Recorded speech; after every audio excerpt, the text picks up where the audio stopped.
Morning, church. Nice to see you all. And it's good to get that mask off. If you want to get your mask off, come and see me. We'll get you on the preaching roster. And you'll be able to be maskless as well for this short period of time. But today we're looking at, what chapter are we up to? Matthew chapter 13. How many people read Matthew chapter 13 this week? Oh, look at that. That's excellent. Notice all the youth putting you old people to shame. The youth actually helped me out last night to give me a few ideas about, Matthew 13 today. So, I hope we get a benefit out of it. But one of the things that I want to ask initially is, if you were asked a question, what is communication, what would your answer be? You know, sometimes when I'm doing some premarital counselling, I ask some guys, what's your definition of communication? I did just the other day with Ben and Leah.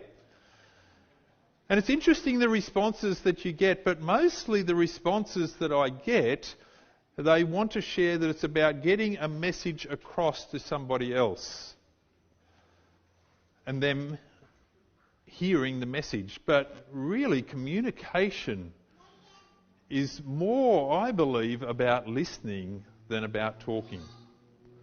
And you will get a greater benefit out of listening more than talking more. I remember an incident happened in my life where I was a bit riled up and I was going to go and have it out with this person that had something against me. And a fella said to me, he said, be the person who speaks the least. And I thought about those words as I went to this situation, and it actually really resonated with me, and I was the person who spoke the least, but we had the outcome that we both wanted. And certainly when we listen, we actually get to hear more. And today's message is about hearing. How's your hearing? How is your hearing? I got a message from the bulletin secretary this week, and she said, I was just wondering if you have a title and text for the bulletin this week. I have no information from the worship coordinator as yet. And so I sent back this message. I said, sorry you haven't heard yet. My sermon title is, How is your hearing? She emailed me back and she said, I like that. You say, sorry, I haven't heard yet. And then your sermon title is, How is your hearing? And a big laugh out loud she's got there. And then she said, just by the way, it depends on how much other noise there is and whether we're all wearing masks. So I'm glad she saw the humour in that. But by the way, she didn't hear the message because it was sent, but it went into her junk email and she didn't actually receive the message at the right time. But she found it again later. So hearing is certainly important, isn't it? And it's the most important thing. And we're going to find today that Matthew 13 is all about hearing. It is all about hearing. We're going to see that it's mentioned a number of times in Matthew chapter 13. Matthew chapter 13 reveals 7 parables of the kingdom of heaven is like.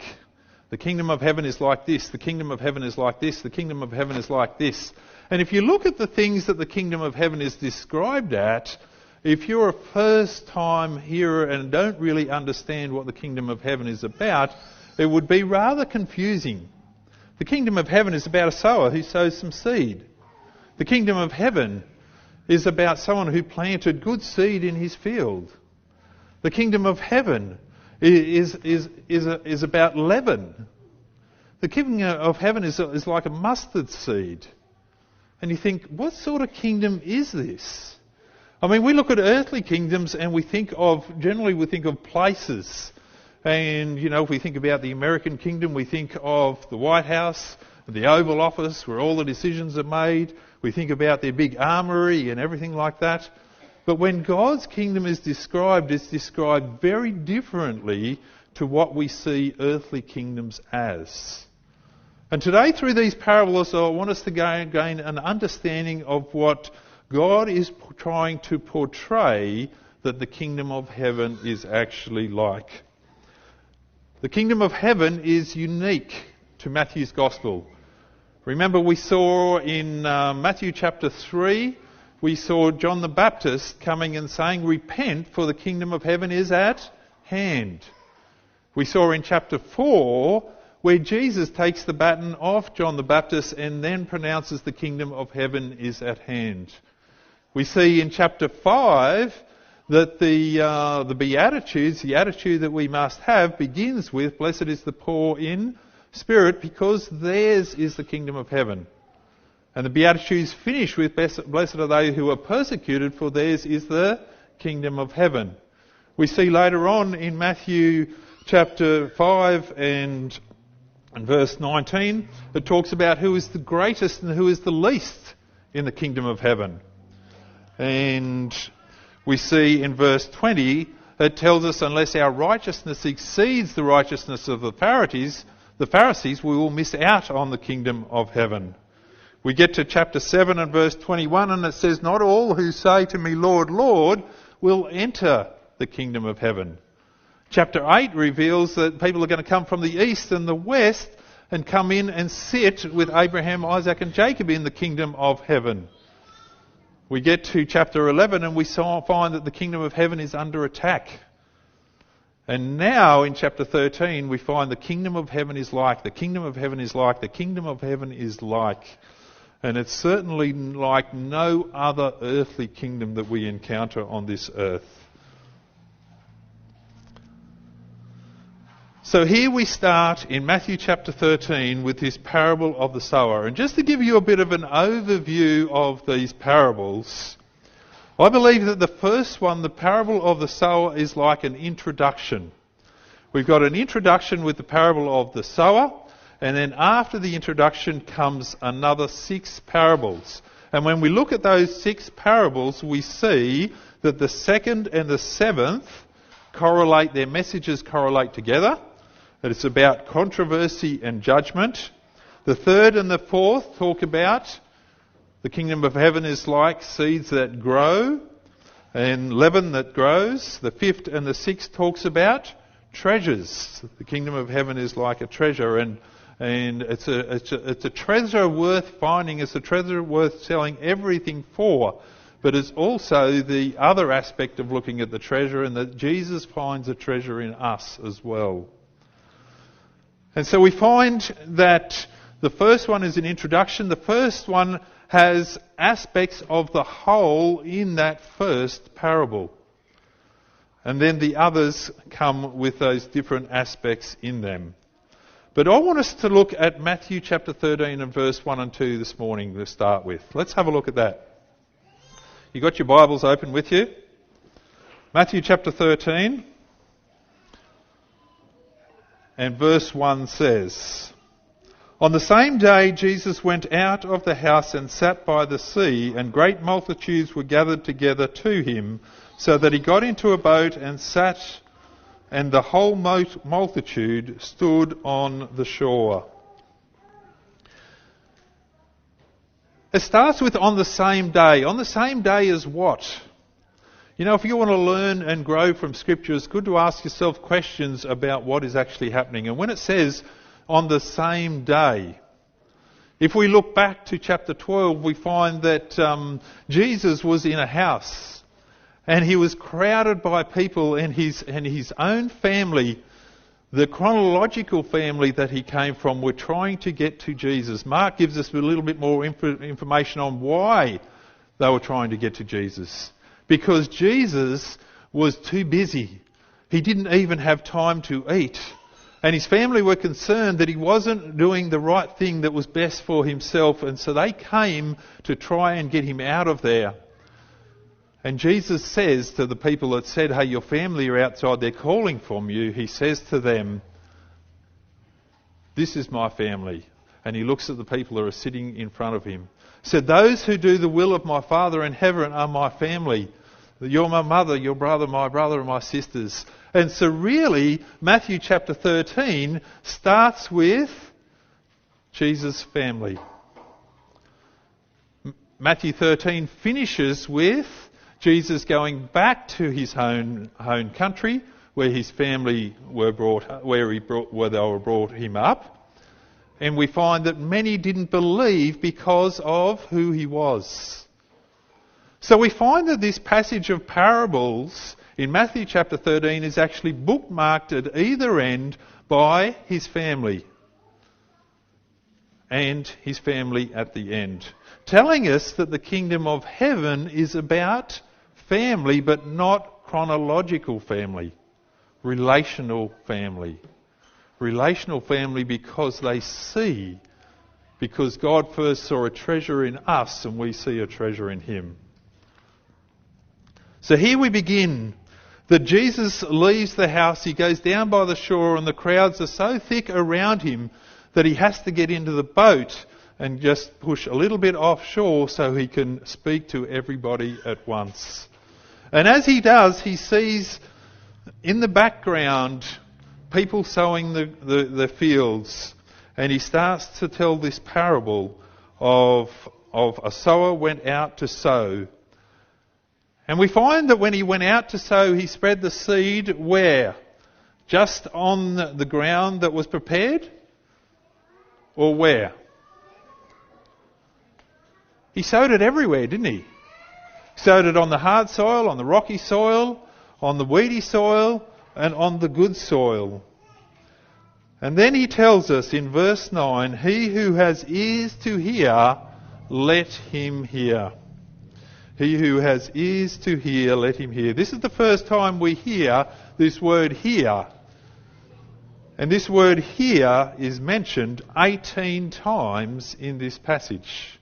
18 times the word hear in this passage.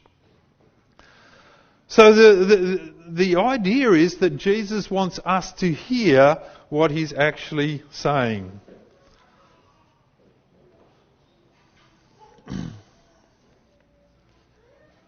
He wants us to hear, not just hear, but really hear.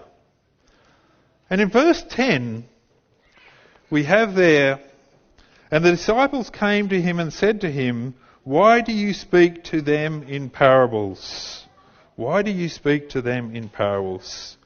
And he answered to them, it is because it has been given to you to know the mysteries of the kingdom of heaven, but to them it has not been given. Here we find in this passage that the disciples wanted to know why Jesus was speaking in parables. And I believe that through Mark's account, that the disciples really are not liking Jesus speaking in parables because they weren't understanding themselves. They weren't getting a clear picture. Mark sort of gives us more information on this, and they're going, why do you speak to this like this? Well, like, we're not even understanding, but they didn't want to admit that they're not understanding. But you know, how can everybody else not understand it if we're not understanding it ourselves? But the response that Jesus gives is because the mysteries of the kingdom of heaven is given to you, but not to them. And when we look at this passage, we think to ourselves, oh, this is predestination. Predestination, hey? And you know, predestination is really, I believe, of the devil. Because if you look at predestination and you believe that that is really the case, what that verse isolated and taken out on its own is actually saying, then what's the point of even trying? We're either predestined to be saved or predestined to be lost. There's no point in even saying, there's no point in sharing the gospel, there's no point in anything because it's already prearranged. But is that what this passage is saying? I mean, just beforehand in verse 9 it says, he who has ears to hear, let him hear. Who has ears to hear? I'm looking out on a sea of people here today and I'm seeing that everyone seems to have ears. Some got them covered up by their hair. Thanks, girls. But everyone has ears, don't they? Everyone has ears. And then in verse 12 it tells us, whoever has, to him more will be given, and whoever has abundance, but whoever does not have, even what he has, will be taken away.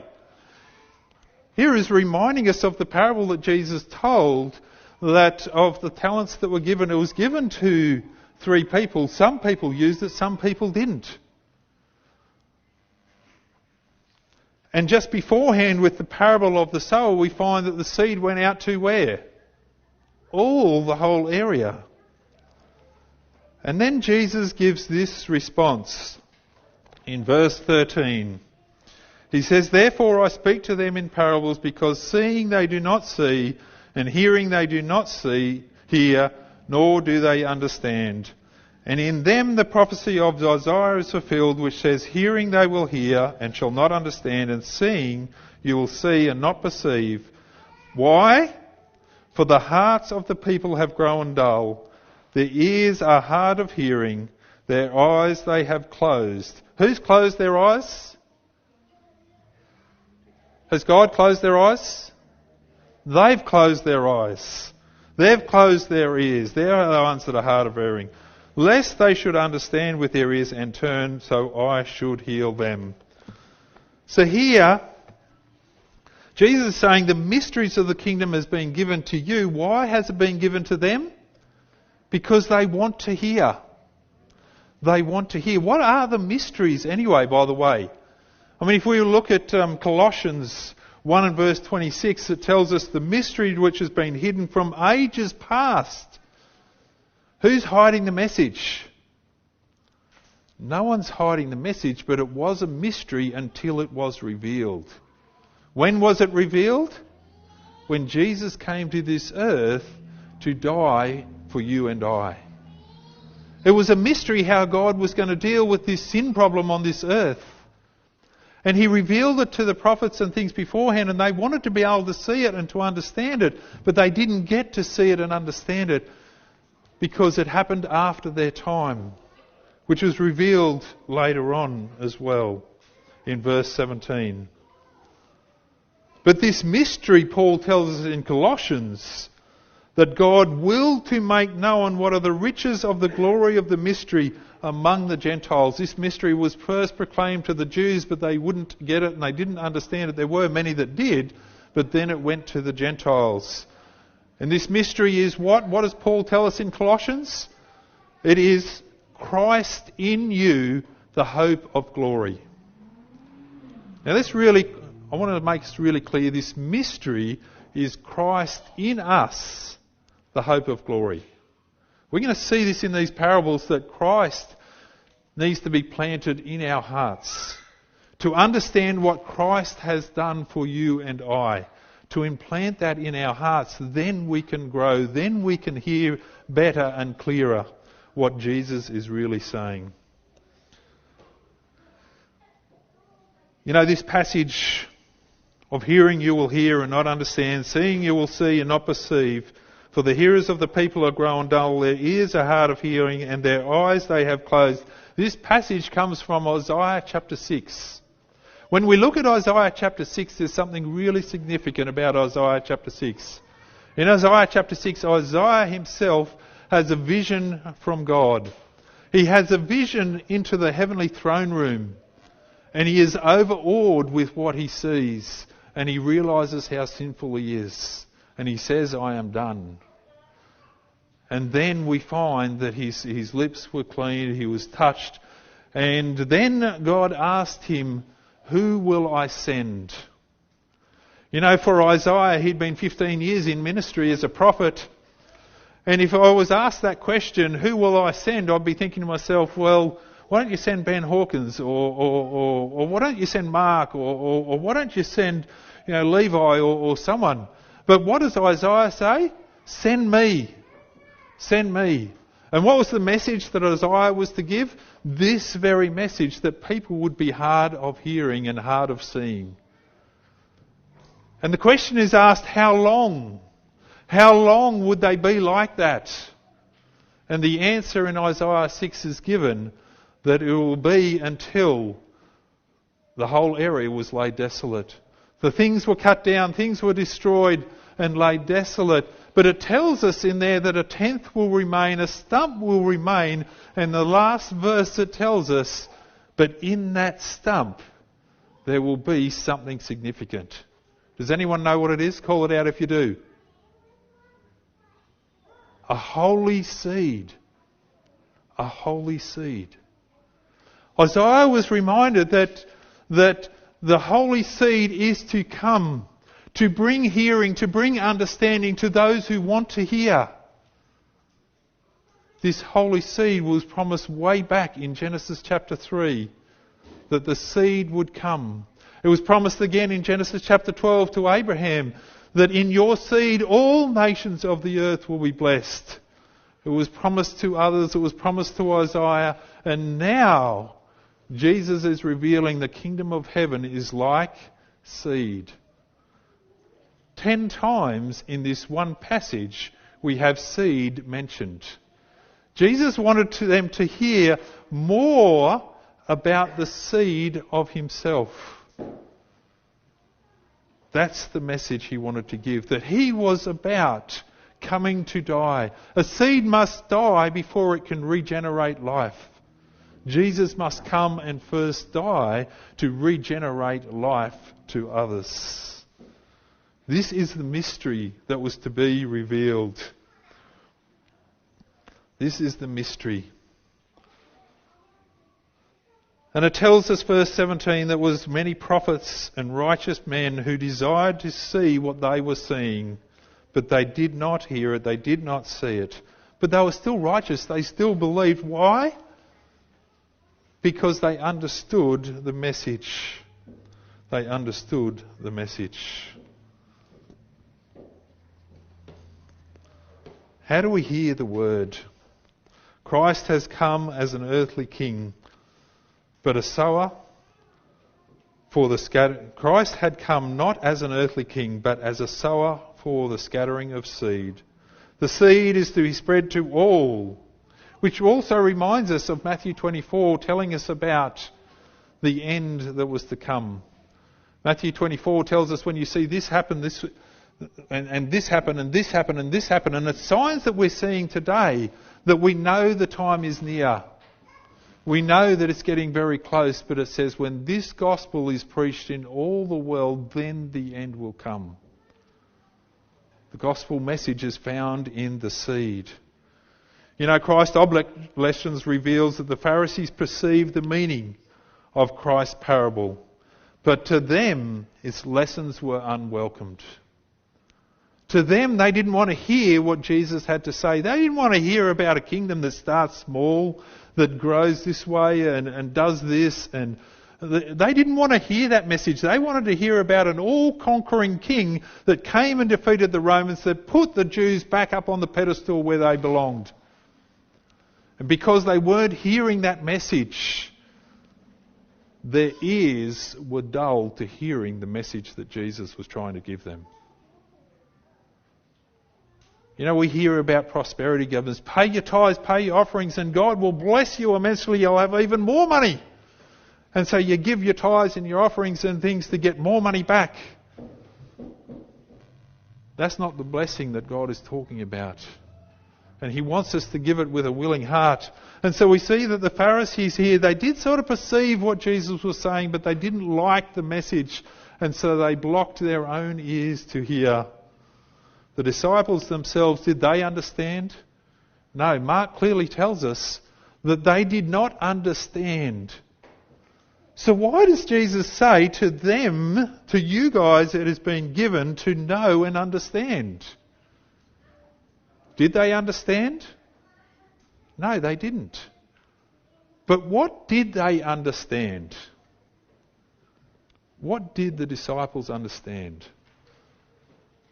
I want to tell you, the disciples understood that Jesus was the seed. The disciples understood that he was the promised seed to come. The disciples understood that he was the Messiah.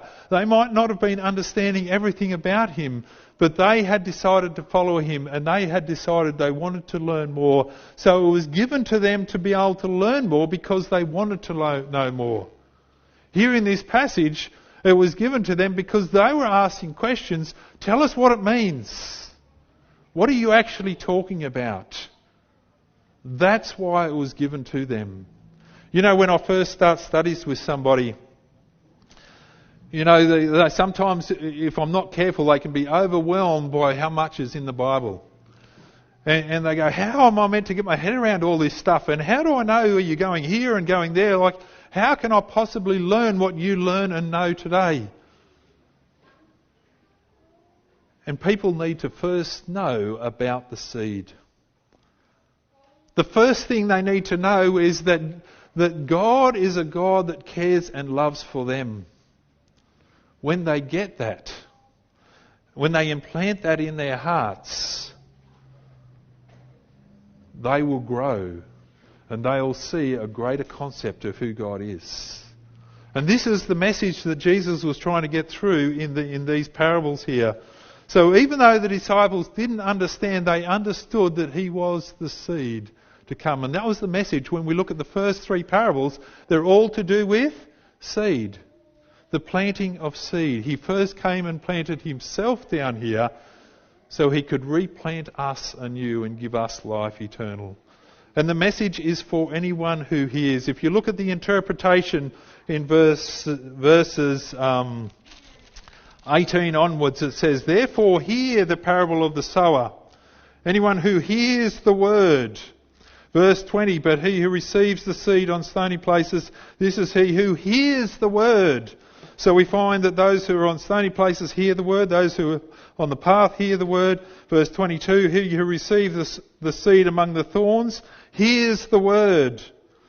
Verse 23, "But he who receives the seed on the good ground hears the word." So everybody hears. Everybody hears, but it's how they hear that makes the difference. When you look at the parable, when it's first told, it's about the seed going out, and when you look at the interpretation, it's more about the hearer and how he hears. The soil types are the hearing. The soil types are the hearing. There are many of us who today, as soon as the word is planted, ignore it completely.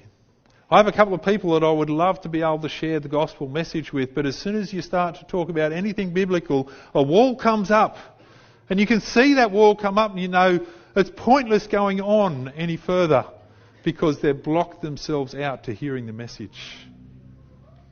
There are those that hear it who know about it and grow up and start to flourish, but because there's no roots in the soil, as soon as the sun comes out, they're scorched and they burn off.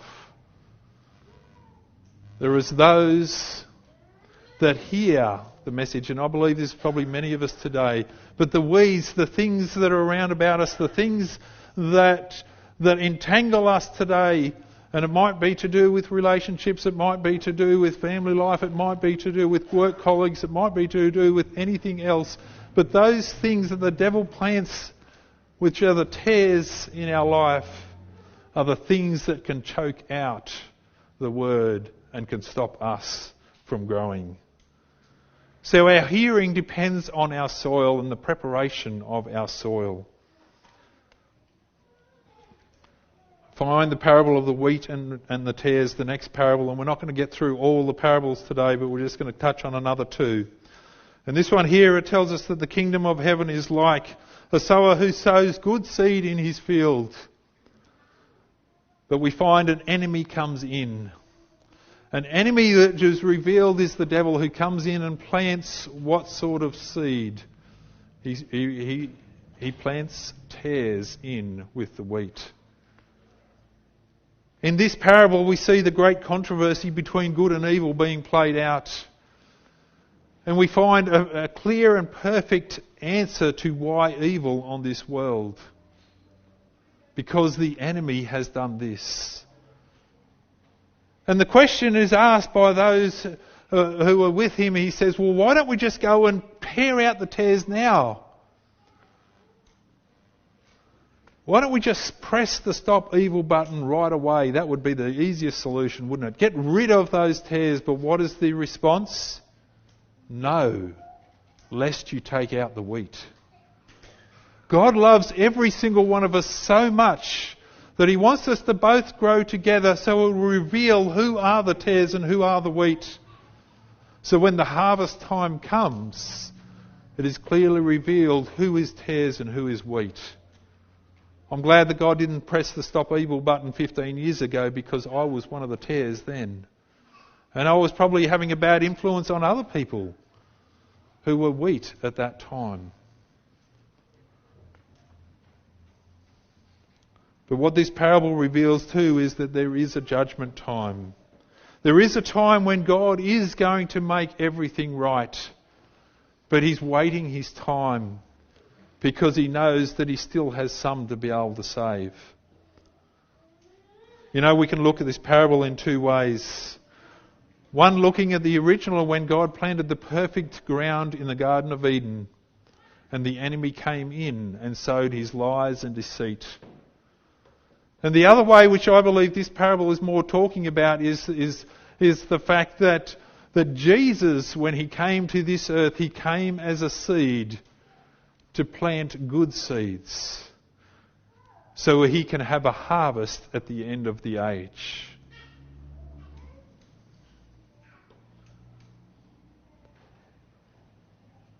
Satan has many helpers in this world who profess to be Christians and are aiding the tempter. And what I was saying before, how the first parable has elements of the second parable in it. If we look at the first parable in verse 22, it says, "Now he who received the seed among the thorns is he who hears the word, and the cares of this world and the deceitfulness of riches choke out the word and become unfruitful." And now we look in verse 28 and it says, "The enemy has done this. He sowed tares amongst the wheat." He sowed tares amongst the wheat to choke out the wheat, to kill off the wheat, to kill off God's harvest. Then Jesus tells the parable of the mustard seed.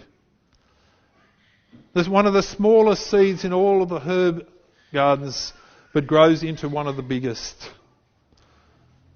God's kingdom started small by Jesus becoming a seed that had to die first to regenerate life. And in growing from that, He produces many more seeds for His kingdom. And He describes it as leaven. Leaven, now this is a strange saying, and I asked the youth for some answers last night about why would leaven be described? Because leaven to the Pharisees was like sin. You know, when the Passover time came, they weren't to put leaven in. They were to rid themselves of any leaven, rid themselves of sin in preparation for the deliverance of God to come and take His people home. And so for them, it represented sin. But here Jesus uses it as an analogy of the kingdom of heaven is like leaven.